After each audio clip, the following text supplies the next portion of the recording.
एक युवक की गोद में खिलखिलाते सचिन पायलट की तस्वीर वाला ये ट्वीट खुद पायलट ने किया है। अब इसमें राजस्थान का स्वाभिमान क्या है, कौन है और ये इशारा किस पर है, ये तो सियासी बातें ठहरी। मगर इस मुस्कान वाली तस्वीर के बाद एक बार फिर प्रदेश की सियासत में हिसकोले बढ़ने लगे हैं। मामला वही पुराना गहलोत वर्सेस पायलट का ही है।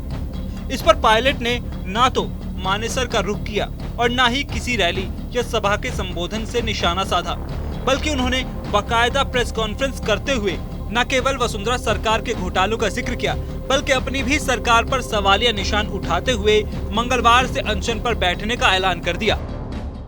मैंने कांग्रेस लीडरशिप को राजस्थान के संदर्भ में कई सुझाव दिए हैं।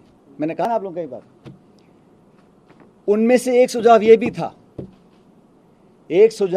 था कि पार्टी की साख बचाए रखने के लिए पार्टी के नेताओं द्वारा दिए गए आश्वासन और भाषण ऐसे ना लगें कि हम सिर्फ चुनावी रोटी सेकने के लिए झूठे मूठे आरोप लगाते हैं और सत्ता में आने के बाद हम सब भूल जाते हैं।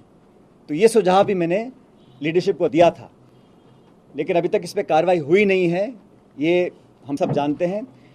इसी को देखते हुए, क्योंकि 11 अप्रैल को महान समाज सुधारक, लगभग 200 साल पहले जन्मे ज्योतिबा फूले जी की जयंती है, इसलिए मैं 11 अप्रैल को राजस्थान में शहीद स्मारक के ऊपर एक दिन का अनशन करूंगा।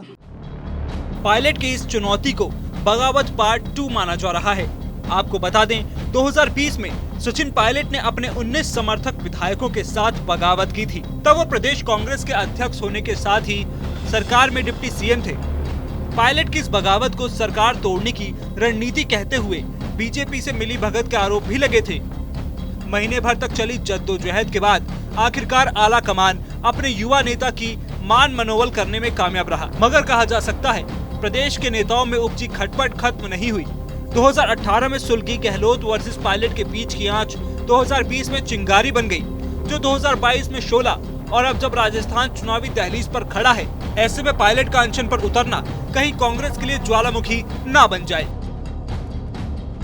सवाल यह है कि क्या राहुल गांधी के भ्रष्टाचार वाली मुहिम के तहत ही सचिन पायलट चुनाव से अपनी ही सरकार के जरिए वसुंधरा सरकार पर लगाए गए आरोपों का हल चाहते हैं? क्योंकि 2014 में जब पायलट प्रदेश अध्यक्ष बने थे, तब पायलट के सामने सबसे बड़ी चुनौती 2018 में कांग्रेस की वापसी कराने की थी, क्योंकि 2013 में वसुंधरा राजे के नेतृत्व में बीजेपी ने 200 सीटों वाली विधानसभा में 163 पर जीत दर्ज की थी। कांग्रेस के खाते में महज 21 सीटें ही आई थी।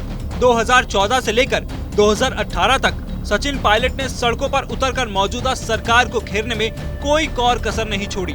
शायद यही वजह थी कि 2013 वाली वसुंधरा की आंधी और 2014 की मोदी लहर, जहां राजस्थान में लोकसभा में कांग्रेस का खाता भी नहीं खुला था, मगर 2018 में ना तो वसुंधरा की आंधी चली और ना ही मोदी की लहर। माना जाता है 2018 में कांग्रेस की जीत के साथ ही कांग्रेस 2 धड़ों में बंट गई। एक ने जहां इसे पायलट के पराक्रम की जीत बताया, तो वहीं कहा जाने लगा ये तो राजस्थान की परिपाटी है, जहां सालों से 5 साल कांग्रेस और 5 साल बीजेपी का शासन चलता आ रहा है। अब एक बार फिर चुनावी साल है, राजस्थान की परिपाटी काम करेगी या फिर गहलोत की जादूगरी से सत्ता रिपीट होगी? वैसे इससे पहले गहलोत 2 बार 1998 और 2008 में मुख्यमंत्री रह चुके हैं, तो ये कहना कि जादूगरी से सत्ता रिपीट होगी, तो ये भी कहा जा सकता है इन 2 बार में ऐसा क्यों नहीं हुआ।